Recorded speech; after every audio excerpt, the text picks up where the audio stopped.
Assalamualaikum warahmatullahi wabarakatuh. Good morning, everyone. Welcome to our fifth meeting of academic reading courses. Today we akan belajar tentang topik penting ya untuk meningkatkan kemampuan akademik reading kita, yaitu melalui metode yang sangat interaktif, yaitu yang namanya reading circle ya. Nah, di mana metode ini akan membantu kalian belajar membaca secara kolaboratif, bukan hanya sendiri saja. And now, in here, ya setelah materi hari ini, kalian akan bisa yang namanya memahami konsep atau benefit dari reading circle-nya. Ya, mengidentifikasi setiap peran, ya, roles-nya dalam ARC, ya, mengaplikasikannya dan mengimplementasikannya. Ya, di sini ARC-nya pada saat aktivitas membaca ya teks akademik. Ya, dengan kali itu dengan menggunakan ya objektif ini semua akan bisa meningkatkan kemampuan kalian berdiskusi, ya, summarizing, and yang terutama adalah critical analysis. Nah, seperti halnya ya dalam pembahasan-pembahasan di materi-materi sebelumnya, kita bisa tahu bahwa reading circle itu adalah kelompok kecil yang terdiri dari beberapa mahasiswa atau siswa yang membaca ya, dalam membaca untuk mendiskusikan teks akademik secara bersama. Nah, di mana metode pembelajaran ini itu akan mendorong kalian untuk ikut aktif, berperan, berpikir kritis, dan memahami isi bacaan teksnya ya secara lebih mendalam. Nah, karena itu, what is reading circles? Apa sih itu reading circle ya?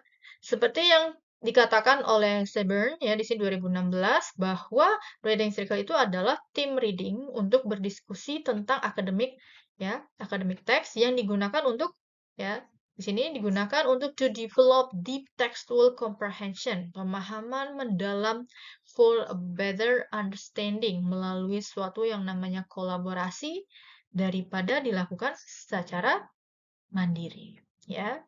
Nah, di mana siswa akan membagi isi teks-teksnya itu dengan para anggotanya ya, dan sharing insight melalui diskusi yang terstruktur. Hal ini dilakukan untuk promote multiple perspektif ya, hasil informasi yang kalian dapat itu dari berbagai perspektif atau sudut pandang ya, untuk meningkatkan interpretasi kamu dan engagement kamu terhadap materi yang sudah dibaca. Nah, karena itu, the readers, not the teachers. Artinya, kalian yang mencari bukunya ya atau teksnya, bukan gurunya ya. Choose the book and decide what to focus on the book. Nah, pilih bukunya dan tentukan apa yang ingin kalian cari di sana. Nah, karena itu, the reader are able to share the idea. Karena itu, dengan hasil diskusi, akan bisa kalian men-share ide-ide kamu, pertanyaan-pertanyaan, atau komen-komen tentang teks yang kalian sudah pilih. Nah, karena itu, setelah di sini ya, setelah kamu mengikuti reading circle itu, your team will complete the following task. Nah, sudah punya bukunya, jurnalnya, ya, untuk kalian baca ya. Selanjutnya kalian bisa membuat framework ya atau note di sini dan membaginya ke dalam reading log. Ya, kalian buat reading log. Masukkan informasi-informasinya ke dalam reading log. Karena itu dari sini make the first role assignment. Nah, berarti ini kamu setiap role-nya itu harus punya reading log-nya masing-masing ya. And to make sure everyone understand what must to be completed. Di dalam bisa di print out dan lain-lain. Ya. Karena itu, why use reading circle? Ada benefit dalam penggunaan reading circle ini ya, yaitu pertama, encourage participant untuk bisa aktif dalam membaca. Lalu memfasilitasi skill ya, critical thinking kamu. Selanjutnya bisa membantu pemahaman yang lebih mendetail dan menyeluruh. Ya, seperti itu. Lalu yang terakhir bisa mengembangkan kemampuan berdiskusi dan komunikasi ilmiah ya dengan mendalam. Karena itu reading is not just a passive activity ya, it is reading with a clear purpose, dengan tujuan yang jelas ya. Karena itu reading is an activity with a purpose. Ya, karena itu reading itu kan harus punya tujuan. Artinya reading as a purpose. Ya, di sini tujuan pembaca ini sangat menentukan jenis teks yang akan dipilih dan strategi apa yang akan digunakan oleh para pembacanya. There are various reasons. Ada beberapa alasan kenapa orang itu membaca. Ya. Sini pertama, untuk mendapatkan informasi baru atau misalnya memverifikasi pengetahuan yang sudah ada. Yang kedua, bisa mengkritik ide atau gaya penulisan seorang penulisnya. Yang ketiga, untuk menikmati bacaan. Ya, jadi ini teksnya itu tentang entertainment. Atau bahkan untuk meningkatkan kemampuan bahasa yang sedang dipelajari. Ya, di sini. Selanjutnya tujuan membaca. Ya, yang berbeda juga akan menentukan pendekatan apa yang akan kalian gunakan. Ya, di sini. Tujuan membacanya. Lalu misalnya di sini membaca untuk hiburan ya. Kalian pasti akan memiliki ya beda dengan membaca saat membaca teks akademik ya, pasti berbeda caranya. Nah, karena itu another important point is that reading is an interactive process between the reader and the text. Ya, karena teks terdiri dari huruf, kata, kalimat dan paragraf yang membawa makna kepada pembaca yang kemudian menggunakan pengetahuannya, keterampilannya, dan strateginya ya untuk memahami makna tersebut. Ya. Jadi pemahaman bacaan itu bukan hanya soal mengetahui atau mengenali kata-katanya saja, tetapi juga bagaimana membaca itu mengkaitkan berbagai elemen dalam teks dengan kemampuan dan pengalamannya yang mereka miliki sehingga bisa mendapatkan arti makna yang tepat. Nah, this interactive model of reading highlight the importance, ya, meng-highlight kepentingnya suatu yang namanya active engagement with the text to achieve comprehensive successfully. Secara sukses, ya, kalian bisa tahu cara baca dan lain-lainnya. Ya, karena itu di sini kita lihat this synthesis help explain why teaching academic reading needs to focus not only vocabulary and grammar, but also on developing purposeful, strategic, and interactive reading habit. Ya, jadi harus ada kesinambungannya antara tujuannya, strategi kamu, dan cara kamu membaca teksnya ya. Nah, lalu ada reader knowledge, skill, dan strategi untuk academic reading ya. Kan bisa dikategorikan menjadi 4 main competence ya di sini. Pertama ada yang namanya linguistic competence, yaitu kemampuan membaca untuk mengenali sistem penulisannya, termasuk memahami kosakata dan bagaimana kata-kata itu tersusun ya, strukturnya menjadi kalimat. Nah, jadi pembaca itu harus tahu arti kata dan struktur kalimat untuk memahami dengan benar ya teksnya. Lalu kedua ada yang namanya discourse competence. Ya, ini merujuk pada pengetahuan tentang discourse makers ya, markers atau kata penghubung yang mengaitkan bagian-bagian teks satu sama lain. Misalnya di sini discourse marker itu penting untuk membantu pembaca melihat hubungan antara paragraf dan ide sehingga teks itu terasa lebih kohesif ya dan mudah untuk diikuti. Lalu yang ketiga ada yang namanya sociolinguistic competence. Ya, ini adalah pengetahuan tentang berbagai jenis teks dan struktur serta isi yang biasanya ada pada tipe-tipe teks ya tertentu ya. Ini akan membantu pembaca untuk memahami konteks budaya. Lihat, sociolinguistik ya, budaya dan sosial di balik teks yang dibacanya. Misalnya ada moral clue dan lain-lain.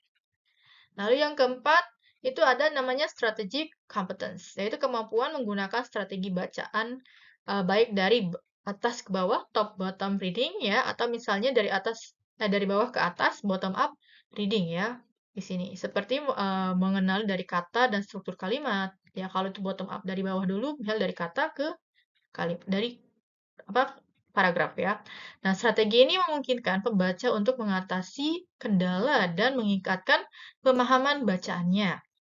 Nah, dengan menguasai keempat kompetensi ini sangat penting untuk untuk para pembaca akademik ya, lebih efektif. Nah, karena mereka akan membantu ya di sini strategi ini membantu pembaca membuat makna secara aktif dan holistik dari suatu teksnya. Nah, dari semua ini akan muncul yang namanya reading activities around the purpose that has the significant for students. Nah, hal ini muncul karena di sini reading activity itu guide. Ya, tujuan itu akan mengguide bagaimana students-nya itu engage with the text effectively. Ya, tujuan utamanya itu dari reading itu termasuk ada grasp the main idea. Main idea-nya itu apa?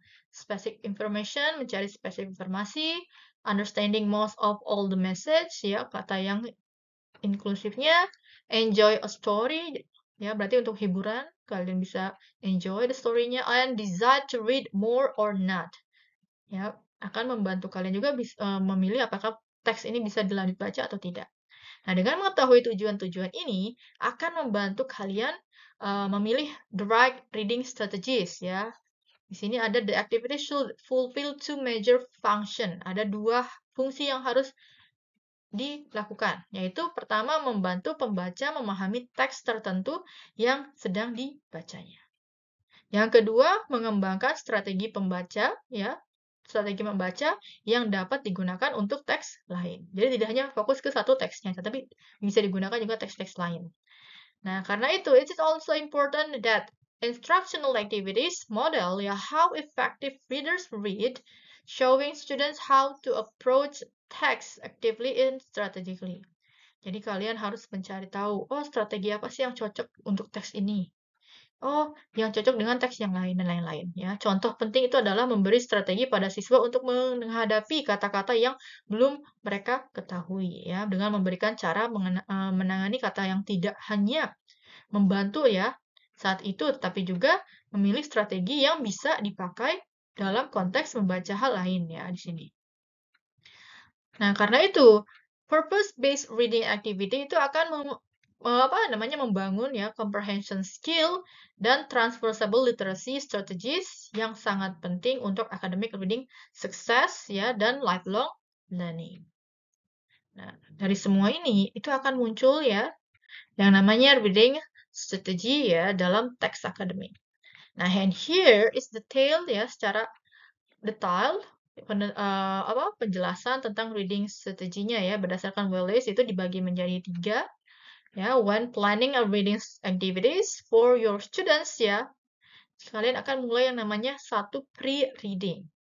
Pre-reading activity yaitu tujuannya dari kegiatan pre-reading ini adalah untuk mempersiapkan siswa menghadapi tantangan linguistik ya, cultural dan konseptual dari teksnya.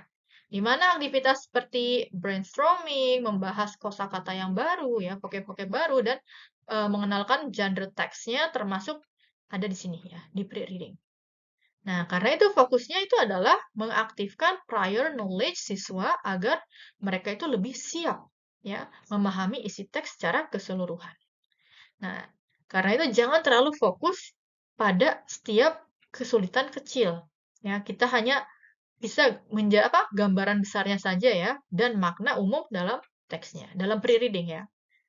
Sedangkan dalam during reading pada tahapan ini itu tujuan instruksionalnya adalah mencontohkan good reading strategies ya, di mana pembaca yang mahir biasanya secara aktif akan berinteraksi dengan teksnya. Mereka akan bertanya-tanya tentang apa sih isi teksnya ya, memprediksi isi ya di sini bisa, lalu menguji pemahaman mereka sendiri ya di sini. For fluent readers, kalau misalkan reader yang sudah lancar membacanya ya, this is mostly unconscious. Mereka akan melakukannya secara tidak sadar ya. Kegiatan selama membaca ini dibuat supaya siswa sadar akan proses-proses ya bawah sadar tersebut ya, unconscious behavior-nya dan belajar membaca secara interaktif, lebih interaktif. Sedangkan saat post reading yang terakhir ya,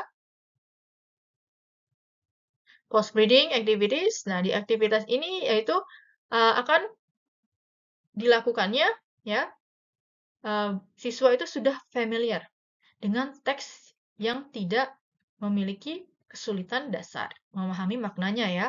Nah, pada tahapan ini fokus kegiatannya bisa pada misalnya mendiskusikan isi atau misalnya refleksi secara kritis ya, atau tugas-tugas yang mengembangkan kemampuan analisis lebih mendalam ya, more deeper understanding.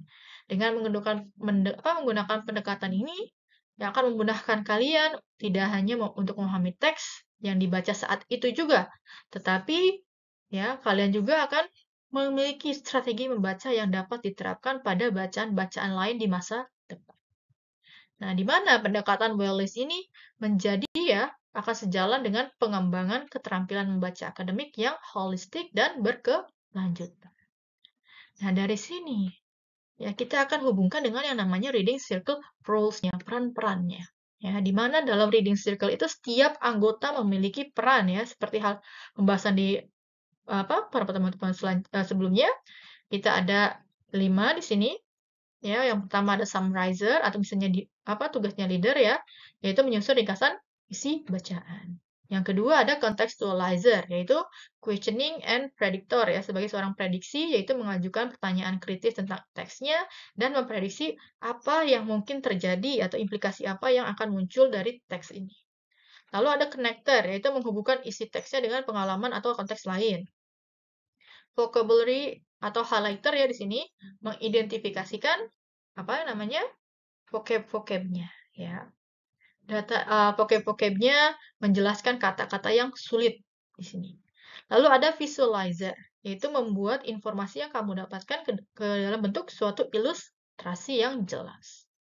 Ya, ini rules-nya ya yang akan kalian bagi ya di setiap kelompok masing-masing. Lalu selanjutnya ada yang namanya how to do reading circle. Nah, di sini kalian bisa ya. Pertama, selain memilih dari bukunya, kalian akan dibagi menjadi kelompok 4-5 orang, yaitu untuk menentukan peran masing-masing anggotanya ya. Kalian akan membaca teks secara individu terlebih dahulu ya, sesuai dengan perannya, diskusikan isi teksnya sesuai dengan peran masing-masing, lalu mempresentasikan hasil diskusinya ya secara berkelompok. Nah, lalu kalian bisa meng-apply reading circle in academic reading ya.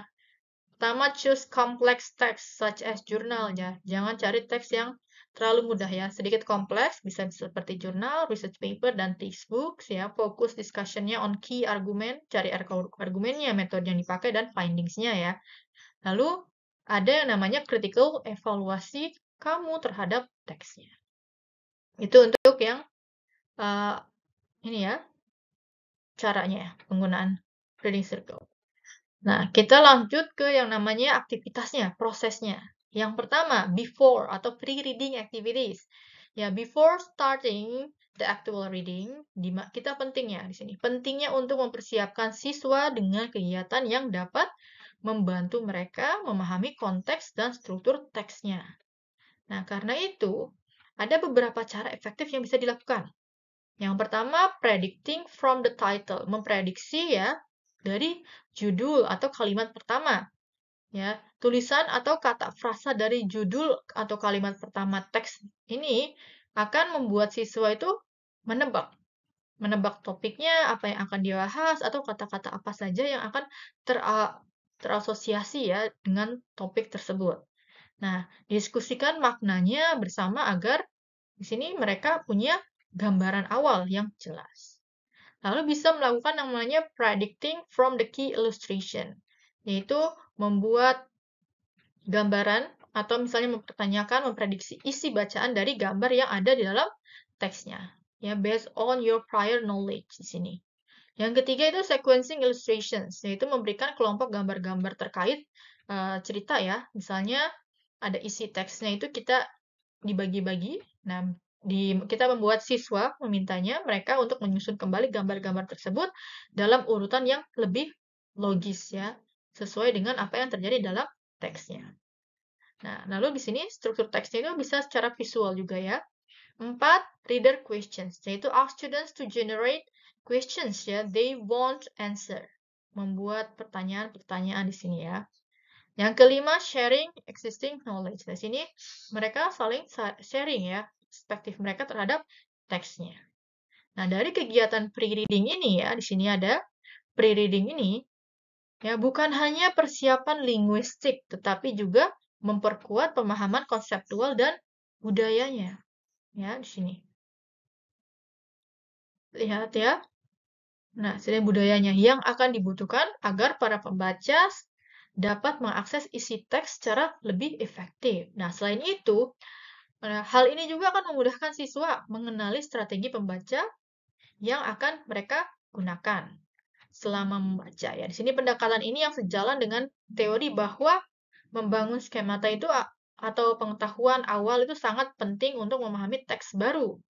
Nah, di mana role yang bisa digunakan dalam reading cycle saat pre-reading yaitu contextualizer, ya, support these activities by identifying the envisaging reference in the text that are not fully explained by the author. Misalnya, kita bisa mencari orang, organization, place-nya, tempatnya, cultural expression, dan pertanyaan-pertanyaan tadi ada predicting ya di sini tugasnya sebagai contextualizer. Ya. So by engaging this activity, students become active readers who bring their knowledge and contextual informations into the reading process, facilitating the better comprehension and critical thinking. Nah, itu untuk yang pre-reading. Nah, sedangkan saat kalian sedang reading, during reading, while reading ya dalam teks akademik, ada 3 kegiatan yang bisa kita lakukan untuk membantu memahami teks ya dengan lebih baik. Yang pertama, kita bisa melakukan yang namanya modeling reading. Ya, di sini guru akan membaca teks dengan ekspresi dan jeda yang tepat ya. Tujuannya itu adalah agar siswanya melihat bahwa teks bukan cuma hanya isi dari kumpulan kata saja, tetapi juga makna yang bisa dipahami dan dirasakan. Dengan modeling reading ya, siswa belajar cara membaca yang benar dan lebih hidup ya di sini. Lalu ada skimming dan scanning. Nah, ini yang sudah pernah kalian gunakan ya. Skimming artinya membaca cepat ya untuk mendapatkan gambaran umum tentang isi teksnya. Ya, lalu kalau scanning itu membaca cepat tetapi dengan tujuan mencari informasi tertentu lebih spesifik. Karena itu guru itu akan mengajarkan kapan dan bagaimana menggunakan 2 cara membaca ini sesuai dengan tujuan membaca masing-masing. Lalu yang ketiga, reading membaca kembali detailnya ya. Ketika ingin memastikan informasi sudah benar-benar dipahami, siswa akan membaca ulang ya bagian-bagian tertentu. Nah, mereka bisa menandai ya kata-kata yang belum tahu maknanya dan lain-lain ya, pengetahuan tentang topiknya atau kata-kata yang mirip ya. Di strategi yang penting ini untuk meningkatkan detail pemahaman tentang teksnya. Ya, dalam kegiatan ini peran ARC adalah sebagai highlighter ya, yang bisa digunakan itu highlighter atau vocabulary ya, yang menandai informasi penting dan connector yang menghubungkan ide dalam teks atau meningkatkan ya, mengkaitkannya dengan pengalaman siswa atau kamu sendiri ya. Dengan cara ini, reading proses jadi lebih interaktif dan efektif. Nah, ini ya. Jadi bisa pakai highlighter dan connector. Nah, selanjutnya yang terakhir ada yang namanya after reading atau post reading ya. Activities di mana setelah siswa membaca sebuah teks dan sudah cukup familiar dengan teks isinya ya, kita akan melakukan berbagai kegiatan yang menggunakan teks tersebut. Ya, contohnya yang pertama menggunakan teks untuk studi kasus ya, studi bahasa khusus misalnya fokus pada aspek tata bahasanya, idiomnya yang digunakan atau font ya yang muncul dalam teksnya. Nah, dengan ini siswa tidak hanya memahami isi, tetapi juga memperdalam aspek bahasa yang relevan. Yang kedua, memberi kesempatan pada siswa merespon secara kreatif. Siswa bisa membuat karya seni, drama, atau misalnya membentuk ekspresi lain dan lain-lainnya di sini. Yang ketiga, pendalaman informasi ya, deeper learning di sini dalam teks secara lebih mendalam ya, dengan menggunakan aktivitas seperti information transfer ya, di mana informasi dari teks ya dipresentasikan dalam bentuk lain seperti tabel, diagram, atau peta konsep ya. Hal ini akan membantu siswa melihat struktur dan hubungan informasi lebih jelas dalam suatu teks. Nah, kegiatan after reading yang baik biasanya itu membuat siswa terus kembali ke teks ya. Terus kembali ke teks, membaca ulang untuk memeriksa informasi spesifiknya apakah sudah benar atau salah ya. Nah, saat mengevaluasi informasi, siswa bisa mengkonfirmasi, memperluas dan mengubah pandangan pribadinya terhadap topik yang dibaca. Nah, karena itu peran HRC yang cocok pada aktivitas ini yaitu yang namanya visualizer yang membantu ya, menggambarkan atau representasi visual untuk memahami isi ya, dan summarizer yang membuat ringkasan atau kesimpulan dari isi bacaan. Nah, karena itu melalui kegiatan ini siswa dapat memperkuat pemahaman dan keterampilan bahasa sekaligus meningkatkan kemampuan berpikir secara kritis dan kreatif ya. Pendekatan ini sangat efektif dalam pengajaran membaca akademik ya. Contohnya di sini kalian bisa lihat ya, which kind of farm. Nah, gambar ini sekarang lihat gambar ini menurut kalian jenis peternakan, jenis kebun apa atau pertanian apa ya di sini? Coba jelaskan alasannya. Kenapa di sini adalah tentang pumpkin farm ya, dijelaskan dari mana alasannya. Karena di sini ada di sebuah ladang dan banyak pumpkinnya ya. Lalu yang kedua, misalnya, do you ever eat organic food? Why or why not? Apakah kalian pernah makan makanan yang organik? Nah, kalau iya, kenapa kalian memilih itu? Dan kalau tidak, kenapa? Alasannya. Nah, dari sini kalian bisa lihat, oh ini kalian bisa pertanyakan, oh di sini apakah ya petaninya menggunakan bahan-bahan ya yang bukan organik ya di sini, pestisida dan lain-lain. Nah, kalian bisa ditanyakan. Karena itu, kalau seorang contextualizer itu akan bisa memunculkan pertanyaan seperti ini, 3 pertanyaan ini. What do I know about the picture? Apa yang saya tahu tentang gambarnya? Nah, dari gambarnya, from the picture, it show us a pumpkin field. Pumpkin is one of vegetable that give us many health benefit, especially its beta-carotene and vitamin A. In other country, pumpkin also a symbol that was used in festivals such as Halloween dan Pumpkin Festival. Nah ini ya kamu gambarkan, kamu jelaskan yang kamu tahu tentang labu ini apa. Lalu ada pertanyaan selanjutnya. What do you think the author will talk about based on the picture?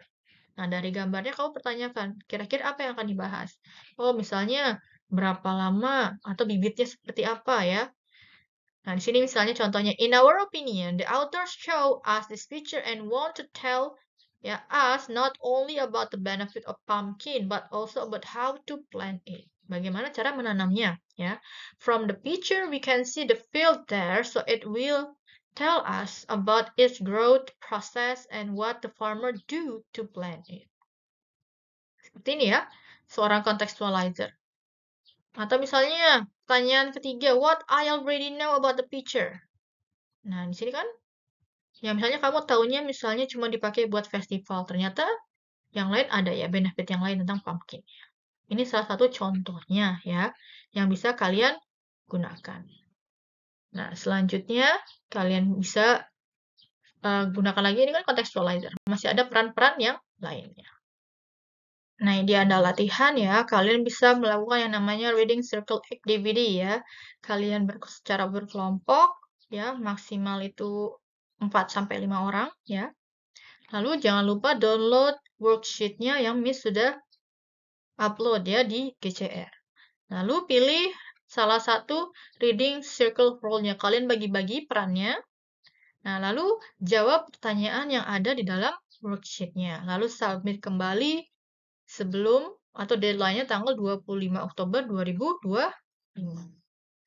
Nah, ini tugas kalian di rumah untuk pertemuan hari ini ya.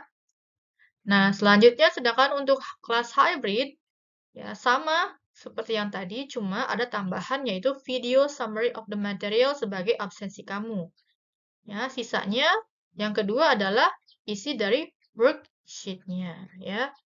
Deadline-nya juga sama tanggal 25 Oktober 2025. Nah, dari sini ya Di sini ada pertanyaan, question, reflections. How did the reading circle help you understanding of the text? Which role? Ya, kira-kira yang lebih challenging. Yang kamu coba nanti ya, bisa. How can reading circle improve your academic reading skill? Nah, dari sini kalian bisa lihat. Reading circle transform reading from solitary activity into a cooperative, engaging process that stimulates critical thinking and deeper understanding. Nah, karena itu ada tips sukses ya untuk reading circle, yaitu ensure each member understand their role. Harus tahu semua perannya masing-masing. Lalu ada promotes respectful and inclusive discussion ya. Use guiding questions to foster deeper analysis. Gunakan question-question yang sudah bagus ya. Rotate roles. Nah, di sini artinya kamu jangan fokus hanya ke satu role-nya saja, tapi kamu harus bisa menggunakan role-role yang lainnya juga.